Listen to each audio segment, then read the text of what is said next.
Is a tumor our new Jacob's ladder? What do Burgess Meredith boobs look like? And the controversial Discord vote that tried to trick us but wound up messing you all up. That's right. All this and more on today's How Did This Get Made? Last Looks. Hit the theme. You called Paul, to talk about a movie you saw.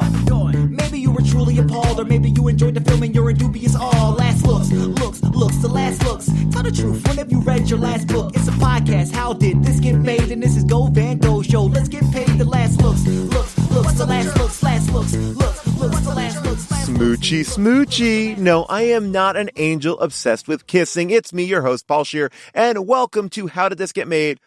Last Looks, where you, the listener, get to voice your issue on Date with an Angel, a movie that Discord user Ghostbag thinks should have had the tagline, Date with an Angel.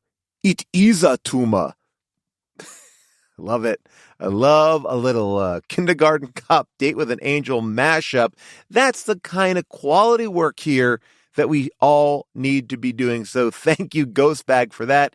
And yes, you did just remind me that this is a movie that asks the age-old question, does the main character have a brain tumor?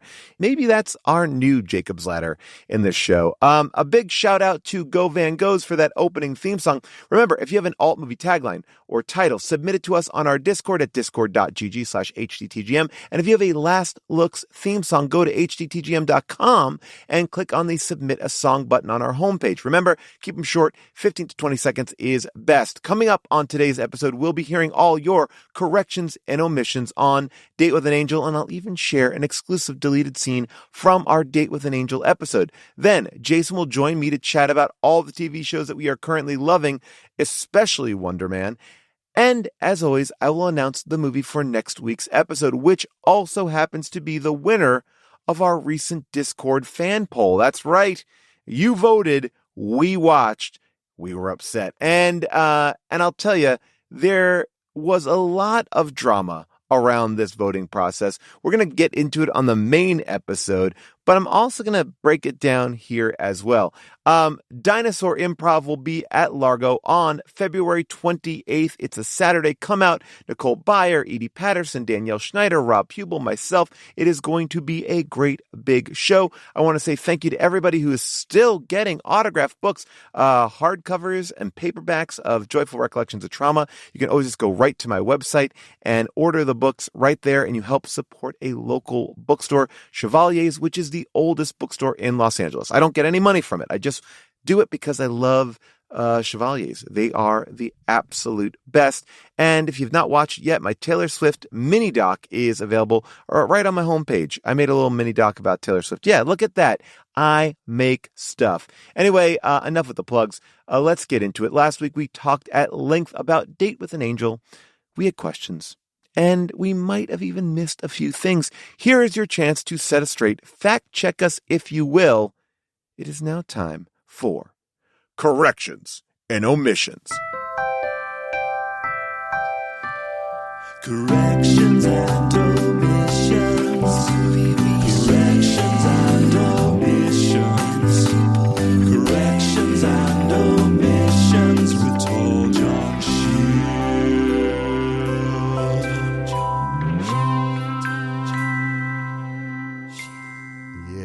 Thank you, John Falding, for that theme song. I love that. All right, so there's a lot to get into for a movie that we did so long ago that I barely remember. So I'm glad that this first Discord comment is about a very specific scene, so specific that I needed to pull a video reference to even have a take on it. All right, so the chap writes, can we talk about Tad's attempt at mouth-to-mouth resuscitation? This dude awkwardly leans in for the usual movie trope of a kiss like mouth-to-mouth, but then pulls up, turns his head completely away from her, and gives a huge exhale towards nothing. He then repeats this. Now, isn't the whole point of mouth-to-mouth to exhale into the other person's lungs, forcing their chest to rise and their lungs to expand? I mean, what is going on here? I mean, I think that's the only thing I could put together. Like, he thought that he was like kind of helping take extra air out. Look, it was the 80s. We didn't know from CPR, right way, wrong way. He was doing it his way. Maybe for the simplest explanation for Tad's mouth-to-mouth fail, we can go back to the Discord where Archimedes returns to Oz wrote, blame the tumor. You know what?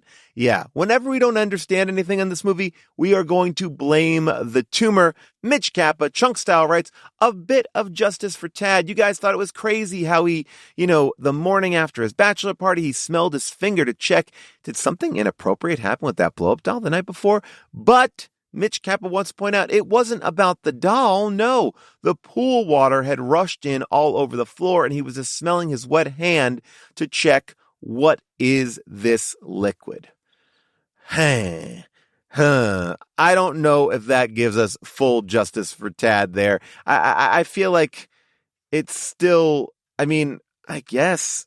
What if it was pee? He was still sniffing his hand to figure out what was on it. It could have been from anything. I don't think it was, if he knew it was the pool water, he wouldn't have sniffed his finger. He would have said, oh, it's pool water, right?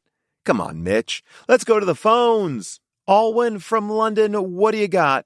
Hi, Paul. This is Olwen. I just listened to the Date with an Angel episode, and you make a joke about a song called Angel and Flip Flops. Just wanted to let you know, in case you didn't already, that Angel and Flip Flops is actually the fake song written by one of the characters in Only Murders in the Building. It's the song that they use to justify why he gets so many random royalties and can still live in the fancy building in New York. So yeah, that is Steve Martin's character song, Angel and Flip Flops from Only Murders in the Building, which you can find on YouTube. Well, first of all, you don't have to lecture me about Only Murders in the Building. I love Only Murders in the Building. So much so that I am going to correct you on this fact. The reason why Steve Martin is rich in that show is because of Brazos and then the subsequent reboot of Brazos. But I was going to say the song that you were talking about, Angel and Flip Flops, yes, that was on the show as well. But that show was never a hit. It was I believe, a song that only came out in Germany, and then the Berlin Wall fell. And then that prevented him from becoming a big music star. I believe that was the premise of that joke. Wow. Why do I know all of this? But they did actually release that song. Now I Googled this to accompany the show, and there's a music video. So you can watch the entire animated Angel and Flip Flops. But I believe now, as I'm looking at it even more here, it only reached 83 on the charts. So did not make a lot of money from that. So I am going to see your fact and throw it back in your face. Luke, what do you got? Well, Jason. This is Luke. Just listening to the Date with an Angel live show, and I'm not sure if this is the kind of thing that came up during the show and was just cut for time, but you guys are talking about how similar this is to Splash in the fact that it's about, this kind of otherworldly creature who doesn't understand our world and is very attractive and suddenly appears here and basically falls in love with the first person they see just because they're the first person they see. They don't really realize they could get somebody better. I just kind of wanted to let the audience know that there is a name for this trope. It is called Born Sexy Yesterday. And in addition to Splash, some other prominent examples are Fifth Element, How Does This Get Made Classic, A Very Merry Christmas, Hot Frosty, basically any Christmas movie where the Christmas decorations come to life and then start dating somebody. So, anyways, just wanted to put that out there for you and your listeners so we can articulate why these movies are bad. Or, if they're into them, I guess look it up and find more of them. Anyways, talk to you later. Kisses. I love this term. I have been obsessed with this Born Sexy Yesterday idea. Yeah, it's basically... Yeah, robots, mermaids, what was it, Tron, and you mentioned all the ones, right? It basically makes mansplaining okay. I think that's the whole reason behind this, right? Is men can then talk to pretty women and feel incredibly superior to them and not be in awe of their beauty. They're like, oh, well, you may be beautiful, but you're a fucking idiot. You need me. Yeah, it's a great... It's a great trope. Thank you, Luke, for making sure that we now have the name for it. Galen from LA, what do you got? Hey, Paul, this is Galen from Los Angeles. Little detail on our beloved love bug, the actor Tony Reitano, whose only other major film credit, was Angels in the Outfield 7 years later, where he played the singing umpire. So that's an acting career defined by playing singing characters in PG-rated Angel movies, Angel comedies. That's quite a legacy, if you ask me. All right, thanks so much. Bye. Ooh, I like that. Galen, there we go. That's great. A little fun fact for you. Angel in the Outfield. Love that movie. Was that the one? No. Angels in the Outfield is the Christopher Lloyd one, right? Where he yes. Okay. I do love that movie. All right. Now, we had one last call from Jack in Wisconsin, but the call kept on cutting out. So we're just going to kind of paraphrase it. I'm sorry, Jack. Call when you have a better connection. Jack says, roughly, in this episode, you and June told a story about being disappointed when the personal sushi chef who cooked for you ended up being white. Did this story inspire the episode of The League where Timothy Oliphant played a white sushi chef who acts Japanese? As a matter of fact, no. I believe that was something that was inspired by one of the creators of the show. We definitely spoke about that, but that I'm not taking any credit for that whatsoever. I believe that was something that happened to Jeff or Jackie. We also had that experience in Hawaii one time, and I got to tell you, I don't want to be racist. I don't want to be I like a Japanese sushi chef, but we met a guy in Hawaii. He was serving sushi, and I gotta say, the sushi was delicious. I judged a book by its cover. I actually think, in a weird way, the white chefs work harder because they know that they have an uphill battle of being a white chef next to a bunch of Japanese men and women. Anyway, back to the Discord. I hope I don't get in trouble for that opinion. I'm just having fun with y'all. Times are weird. You never know what's going to get taken out of context. Anyway, back to the Discord. Spargle 00 writes, was anyone else struck by the parallels to Passion Play, the Megan Fox, Mickey Rourke movie covered on the pod last year? You don't got to remind us about Passion Play. We love Passion Play. I would say Passion Play, yes, you're right, is another Born Sexy Yesterday movie. In both movies, a man discovers an angel who cannot fly, and neither movie is at all interested in the theological or scientific implications of angels existing. The man must protect her from forces that want to exploit her looks for commercial gain. The angel regains the ability to fly just in time to thwart armed pursuers, and at the end, it's revealed that the man was either dead or dying during the events of the film. Wow. Are you telling me there's a lawsuit brewing? Should we have a lawsuit brewing between the writer of Passion Play and Date with an Angel? You know what? I say bring it. I say let's get an old-ass lawsuit out. Sue it now. Don't be like the guy who sued Top Gun like a year after the movie came out. I say sue this movie way after. I mean, I guess it would be the Date with an Angel people suing Passion Play.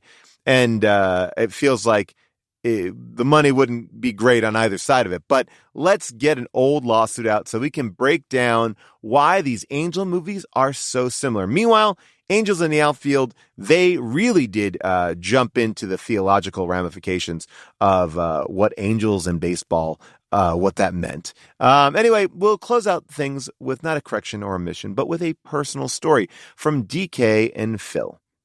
Paul's experience of being shown Clash of the Titans as a kid in school resonated with me so hard. I think in 6th grade, a substitute teacher played it for my class too, and I remember the nude scene vividly because it was so shocking to see breasts in my middle school classroom.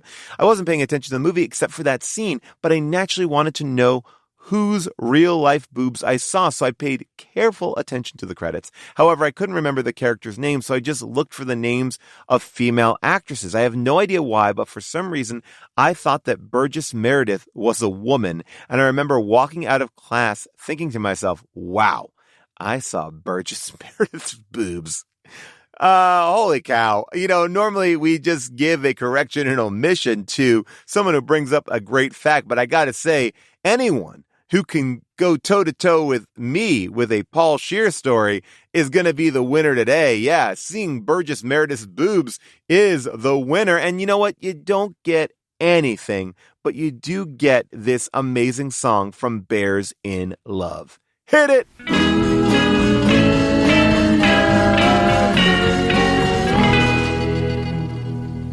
I love that song, by the way. Bears in Love. Whew, that's good. If you want to chime in with your own thoughts about the latest episode, hit up our Discord or call us at 619-PAUL-ASK.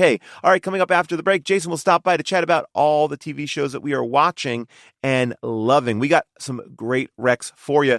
But first, take a listen to this bonus deleted scene from our Date with an Angel show where June makes fun of me for scanning a QR code wrong at a restaurant the night before the show. I remember this embarrassment. Take a listen. I gave you a review of the ordering process? I will say, Paul, we did go to a restaurant last night, and there was a little placard, there's no menus anymore. She's going to burn me now. No menus anymore, which is really pissing me off. And so we had to pull up the QR code. And, Paul, you did say to the waitress, I'm just on the review page. Well, because, all right. Meaning that's what the QR code sent you So this to is what it was, right? It was like one of those things that you put on a table in a bar where it's like the bar specials are on it, right? So it's a small little thing on the table. And it said menu and barcode. One on top, one on bottom. So I scanned the barcode. She's like, no, you scan the review barcode. That's the menu barcode. I'm like, motherfucker, why do you have two barcodes on top of each other? Honestly, shame on that restaurant. Yeah. How dare you give me a way to review before I've even gotten to the meal? It's like, fuck you. That's Also, what this reviewer felt. how often are you asked to review the restaurant in general? and I'm just trying to order. I'm like, which one? My phone is catching one of them. I'm not like, oh, hold on. It's like, just keep it separate. People. Meanwhile, they are now fully in your data. That restaurant has complete access to everything you're up to. They they took over my Visa card. Oh, weird. God damn it. All right, we are back. And remember, every week we are pulling old episodes out of the back catalog. Yes, out from behind. Not even a paywall. We just don't even have a paywall. We should, right? That's what most people do. They try to monetize things. We don't really do that. Anyway, these matinee episodes have been a blast to listen to. Last week, we focused on Double Dragon. Keep on checking out all of the replays of our classic episodes every Tuesday. And without any further ado, it is now time to welcome Jason to Last Looks for a Little Just Chat. Tomic Waters, what do you got? We're gonna have ourselves a conversation, just chat. No quarantine or vaccination, just chat. Paul and Jason, a couple of cats, just chat, just chat, just chat.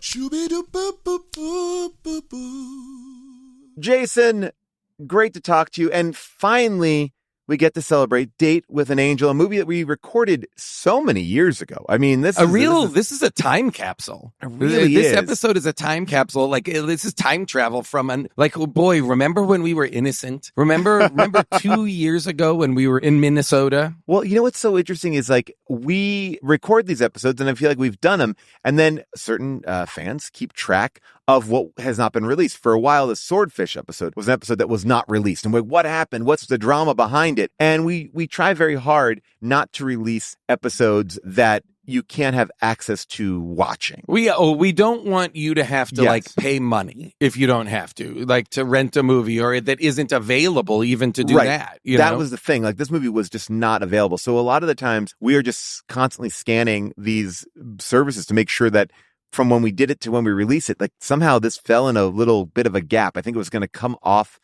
whatever service it was on. I know that I've talked to the director a handful of times, and he is doing a DVD release of it. Oh, wow. Lovely guy. That's a huge yes. reveal. Yes, he has written me a handful of times. We've talked about some stuff, and he wanted to have some kind of collaboration, which, by the way, I can say that unofficially or maybe officially, I can say that we are doing a fun collaboration with Rad, the BMX movie. We have a really fun thing coming up with them. We'll talk about that more when that is going to be released and by whom. But suffice it to say, we will be racing BMX bikes. That's all you need to know. And Jason and I have been training getting those hard wheels up.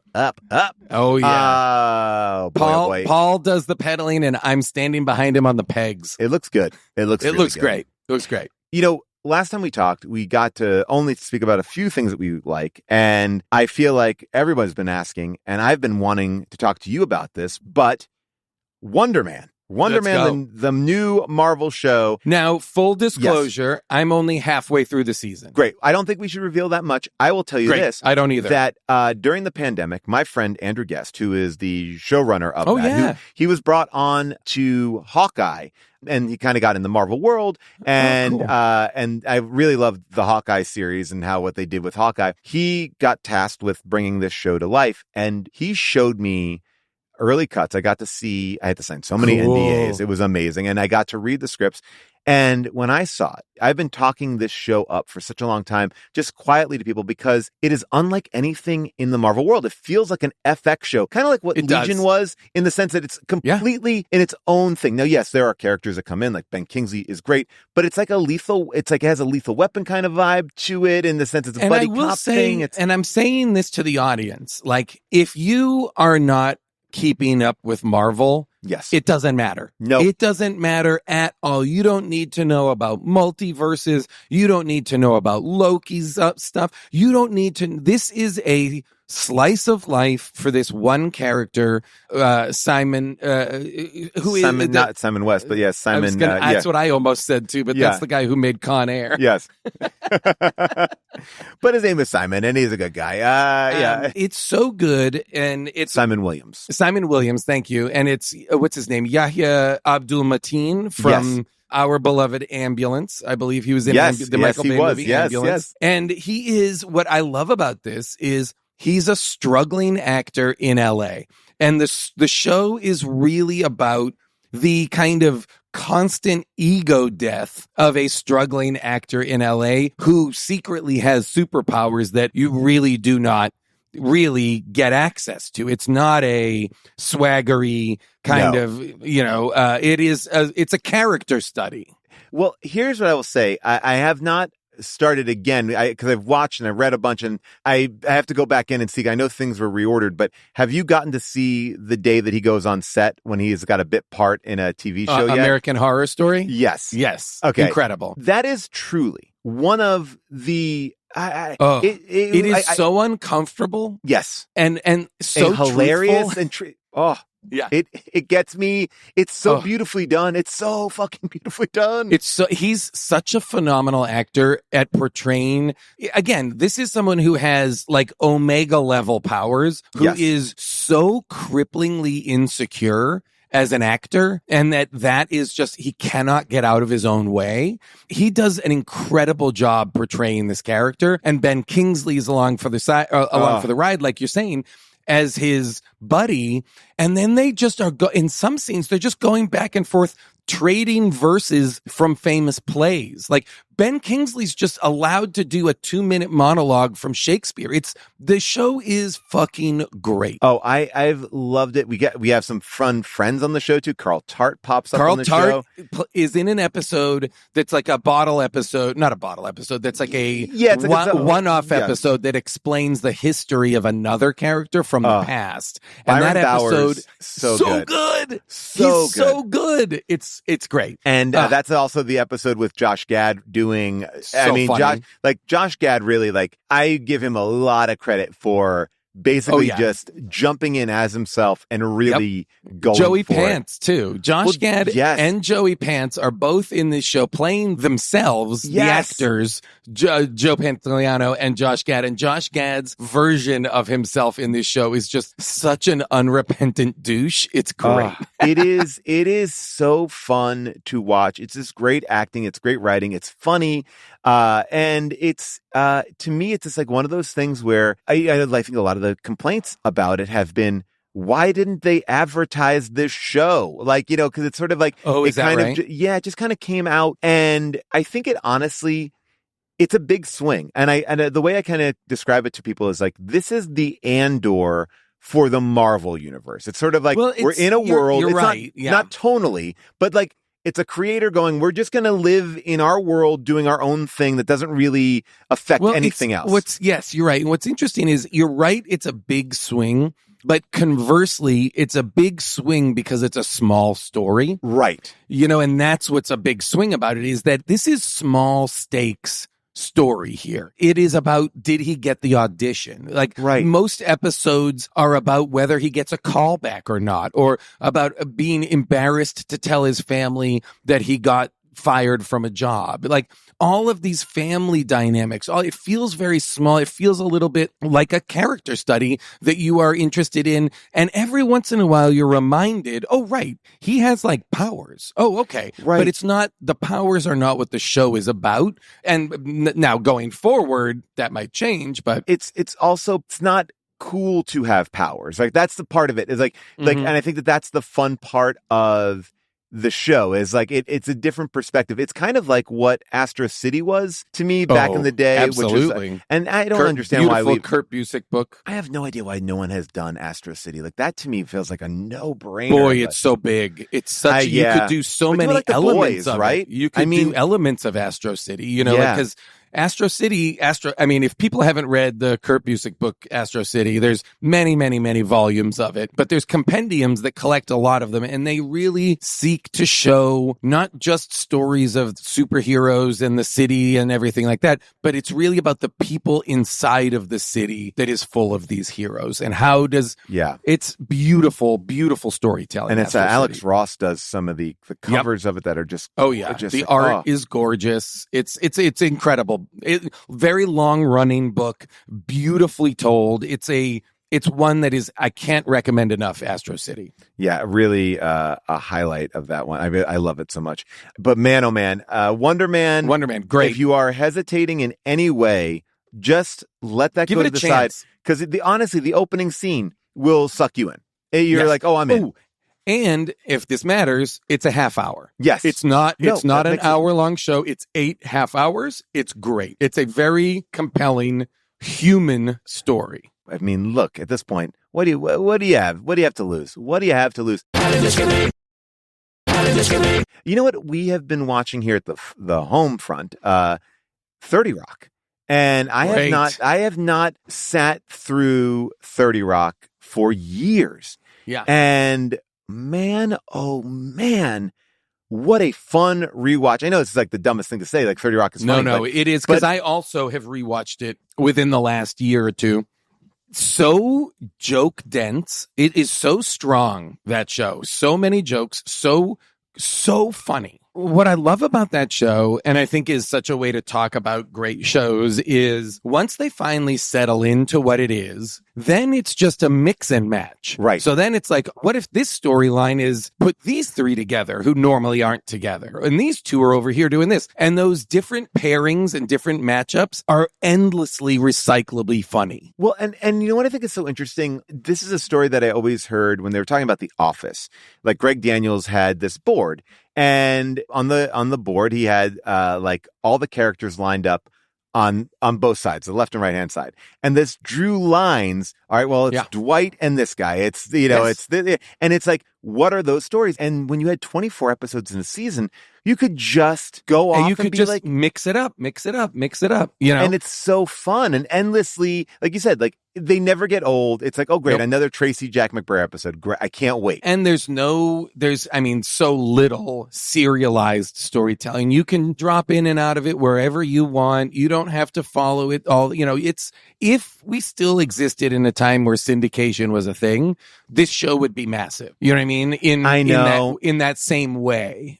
Just get so bummed because the one thing that I feel like we love is more episodes. We want. I agree. It's a bummer because we're getting 8. Then you're waiting a year, and it's there's too much time, especially for those kind of shows like 30 Rock, where really all I want to do is hang out with these people more. I'm not interested in more story. No. I'm not interested in more mystery or more mystery box, or I just want to hang out with these characters that I like more, because that's the kind of show 30 Rock is.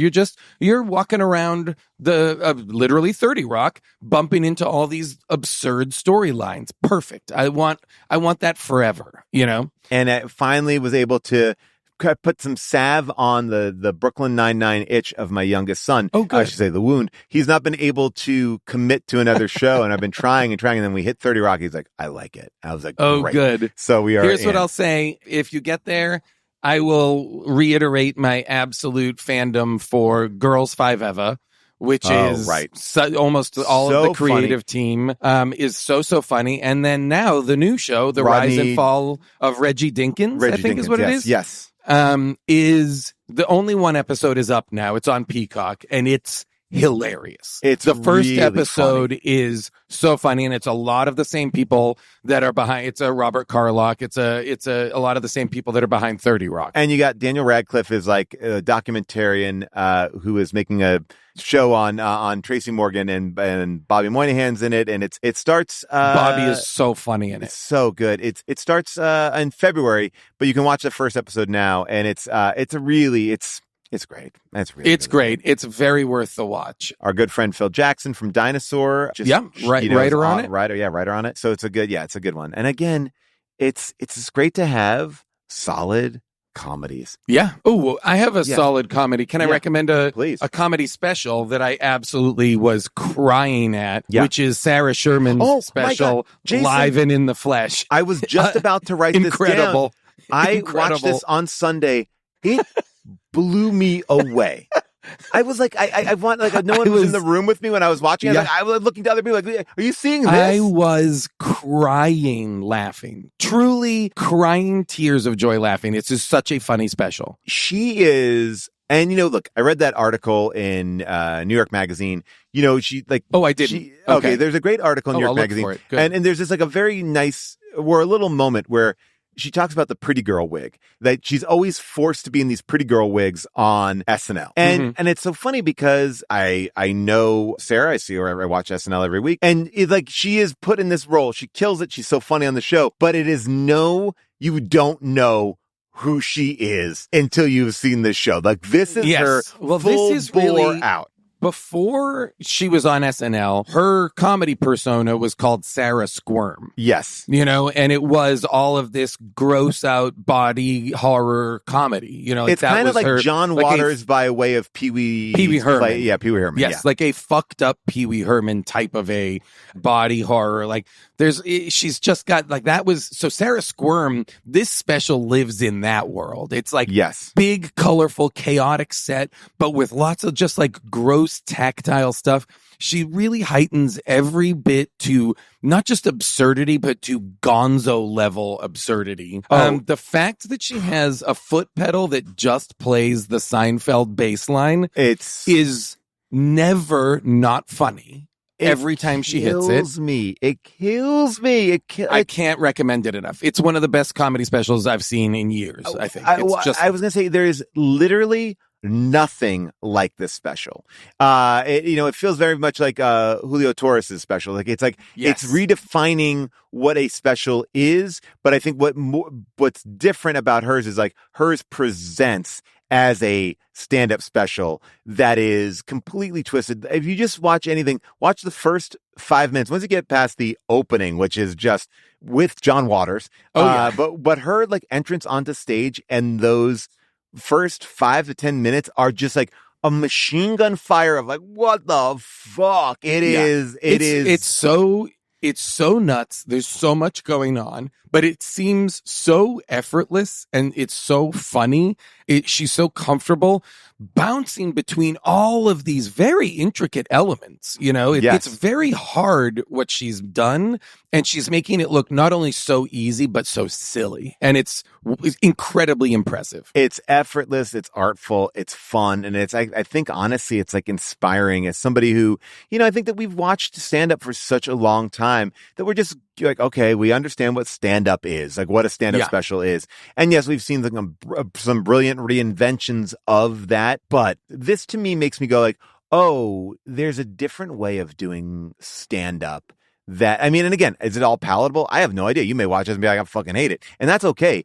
I'd rather have more visceral reactions to this is fucking nuts, because that's what I think it is. And it's great, like in that way. It feels like an outgrowth of like stuff that used to be like the Gethard show, or stuff that feels like some of the stuff that like Joe Pera does, or stuff like, like there's something about it that feels really interesting and it's just a unique voice. I guess that's all I'm saying. It's a truly unique voice. There's a part of, okay, so I would say like if Tim and Eric begat Eric Andre has begat Sarah Sherman. Like they keep on that kind of pushing. They're all unique, all brilliant, but it's like it's just they're each comfortable in their absurdity and their own voice in a way that you're like, oh, like Eric Andre show. I've never seen anything like that until I saw it, and I was like, this is fucking great. And now I look at this, I'm like, oh, I get why you opened for Eric. You are this, and like I get why it crosses over, but I also get why you are unique from him as well. So it's fucking great. I love it. All right, Jason,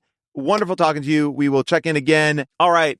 Now that we've said goodbye to Jason, it is time to say hello to our next movie. Next week, we'll be going from an angel smoocher to a killer shooter. That's right. The winner of this year's Discord fan vote poll is the 2007 action comedy Shoot 'Em Up, starring Clive Owen, Monica Bellucci, and Paul Giamatti. Now, I will say that even with over 2,000 votes logged, technically, the fan vote ended in a deadlock tie between Shoot 'Em Up and the 2003 disaster film The Core. However, there was a little bit of foul play.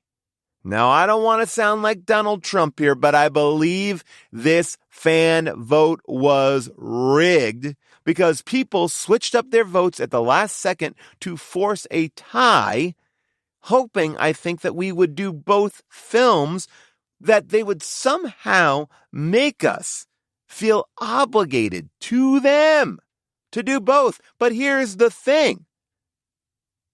The Core was way too long. We're not going to do that. And I did not think that Shoot 'Em Up was a great choice. So you fucked around and you found out. Okay, we are going to do Shoot 'Em Up, a movie that I don't think Jason, June, or I believe belongs on this show, but you picked it. You picked it, and we're going to give it to you. I got to tell you, I love this movie, and I'm going to be waxing poetically about it all next week. If you don't know anything about it, let me just say this. Shoot 'Em Up is a Clive Owen movie where he plays a man named Mr. Smith who delivers a woman's baby during a shootout and is then called upon to protect the newborn from an army of gunmen. It is essentially like a Bugs Bunny cartoon meets John Wick. Paul Giamatti gives a amazing performance. I got to say, Monica Bellucci gives an amazing performance, and we will talk about why Clive Owen was not raised up for this kind of non-winking, smart portrayal of this badass in a overtly comical action film. I can't get into it. We're going to break it down next week. Discord, you picked the wrong one, but you also picked a great one. Rotten Tomatoes gives this film a 67 score on the tomato meter. Roger Ebert wrote in his review, "I don't need a lot of research to be confident in stating that never before have I seen a movie open with the hero delivering a baby during a gun battle, severing the umbilical cord with a gunshot, and then killing a villain by penetrating his brain with a raw carrot." Well, I mean, yeah, I don't know if that's a review as much as it is a statement of fact of the opening scene of this film. And if that doesn't make you excited, then I don't know what does. Anyway, let's take a listen to the trailer. Hey, honey, listen, I'm afraid that this business trip's going to take a little bit longer than I thought. These guys were stalking this lady. She had a kid. I couldn't just stand there. Oh my God, do we really suck? Or is this guy really that good? Who are you? I'm a British nanny, and I'm dangerous. Now, here is the thing. Shoot 'Em Up is not streaming free right now, but you picked it, so I'm not going to hear any complaints. It is available to rent on Apple TV, Amazon Prime Video, YouTube, and Google Play. As always, you can try to find these movies on Hoopla, Canopy, and Libby, but guess what? It's not. It's not there. So you got to rent this one, and I think you should, and I don't think you're going to be upset about renting it. So go with God. Enjoy your pick. I can't wait to talk about it next week. It is a fun episode, Jason, June, and I getting into this film. Anyway, that is it for Last Looks. If you listen to us on Apple Podcasts or Spotify, please rate and review us. Please also make sure you are following us and have automatic downloads turned on. It helps the show, and we appreciate it. Visit us on social media at HDTGM, and a big thank you to our producers, Scott Sonny, Molly Reynolds, our engineer, Casey Holford, our social media manager, Zoe Applebaum, and our intern, Quinn Jennings. And we will, of course, be forever thankful to the one and only Avril Halley. We will see you next week for Shoot 'em Up.